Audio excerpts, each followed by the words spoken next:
Bonjour à tous, une vidéo pour vous expliquer en quoi consiste le reverse engineering, car je propose cette option dans beaucoup des indicateurs que je développe sur les plateformes TradingStation 2 FXCM, MT4 ou PRT.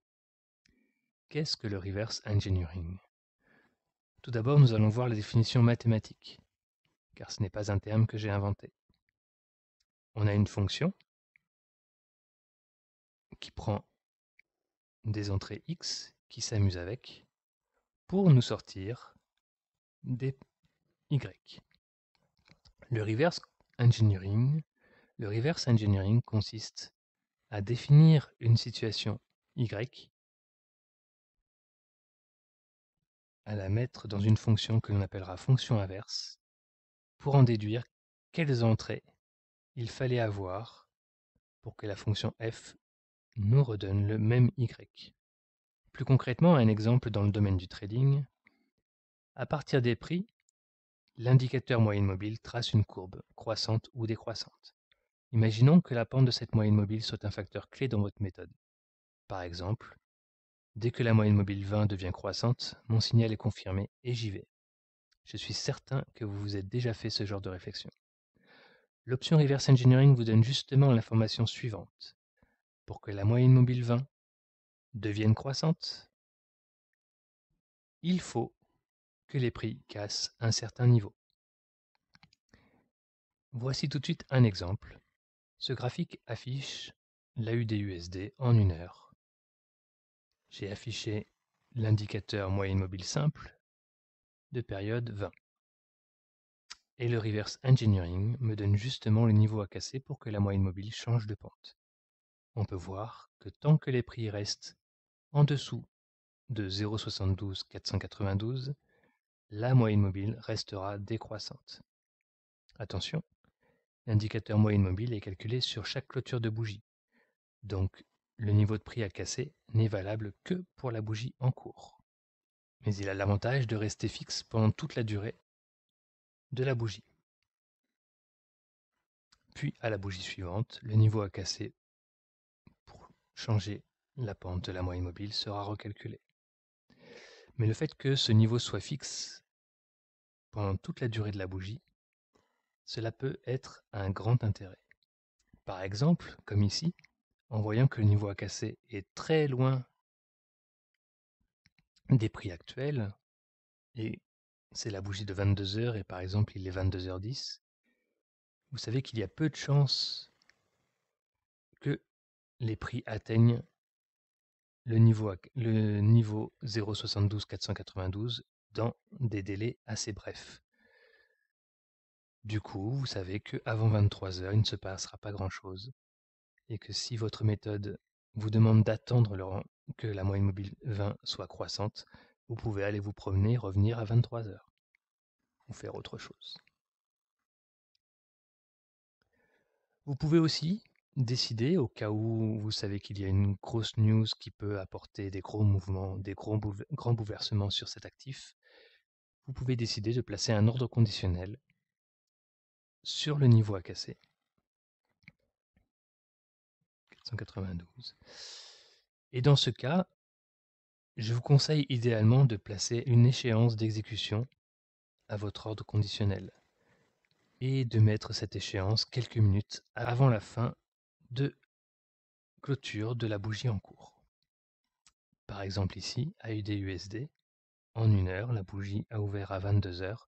Je vais choisir que mon ordre conditionnel ne peut s'exécuter que avant 22h55.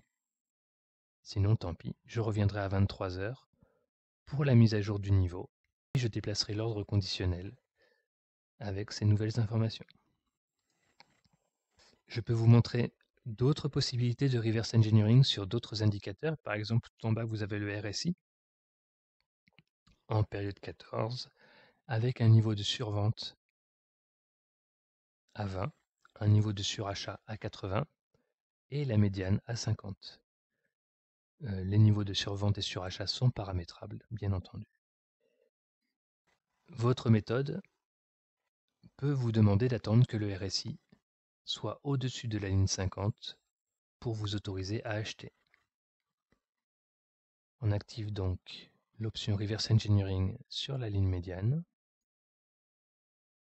C'est pas ça, voilà. Et vous voyez ce qui s'affiche à l'écran. Pour que le RSI repasse au-dessus des 50, il faut que les prix cassent 0,72 359. Tant que les prix restent en dessous, le RSI ne peut pas passer au-dessus de sa ligne de 50. On peut aussi savoir puisque nous sommes en dessous de la ligne de 50, on peut vouloir savoir quand est-ce qu'il va rentrer en zone de survente. Un autre critère possible, la zone de survente, je l'active. Voilà, vous avez l'impression qu'il ne s'est pas affiché à l'écran, mais en fait c'est parce que le niveau est loin. Je dézoome, et donc le RSI qui est proche de ces 50, on voit bien que pour qu'il aille en zone de survente, il va falloir qu'il se passe plusieurs bougies. Mais s'il souhaite le faire sur la bougie actuelle, eh bien il va falloir casser les 0,71 558. Encore une fois, je ne dis pas que tant que la UDNZD n'atteint pas ces prix-là, nous ne rentrerons pas en survente. Je dis que sur la bougie actuelle, il faut casser ce prix-là pour rentrer en survente. Mais sur la bougie suivante, le niveau à casser, calculé par le reverse engineering, évoluera en fonction des nouvelles clôtures de bougies. Un autre exemple, sur la MACD, où on peut choisir plusieurs critères de reverse engineering. J'en ai choisi deux par exemple. Le changement de pente de la MACD ou son croisement avec sa ligne de signal. Je vais les activer tous les deux.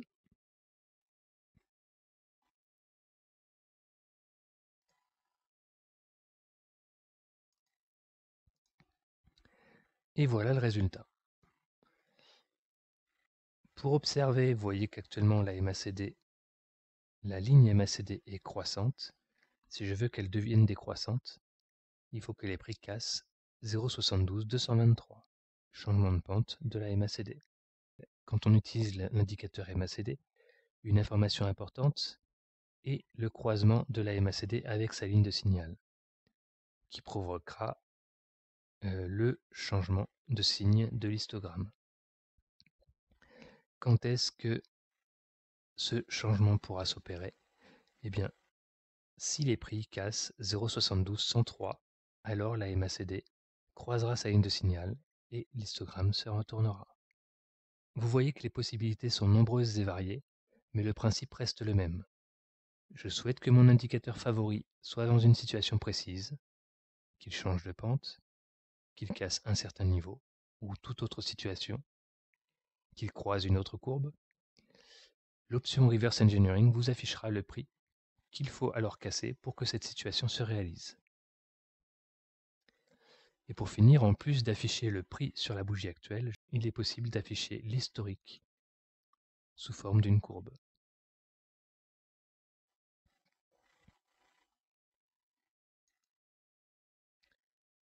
Et ainsi voir quel était le prix exact qui a impacté le renversement de la pente de la moyenne mobile 20 par exemple. Évidemment, je peux faire l'historique sur n'importe quel autre critère. Par exemple, sur cette bougie de 13 heures, on voit que la moyenne mobile 20 s'est retournée, mais si on veut savoir plus précisément à quel niveau de prix ce retournement s'est effectué, est-ce que c'était en début de bougie, ou dans le milieu de la bougie, ou en fin de bougie? Si c'est en début de bougie, c'est facile à voir, mais si c'est en plein milieu comme là, c'est très difficile de savoir exactement sur quel niveau le phénomène s'est passé. Et bien là, c'est tout simple. Il suffit de regarder la valeur de la moyenne mobile, et c'était sur 0,72 442 que le retournement de la pente, que le changement de pente de la moyenne mobile s'est effectué. Voilà, j'espère que vous aurez mieux compris l'option Reverse Engineering, et je vous dis à bientôt. Au revoir.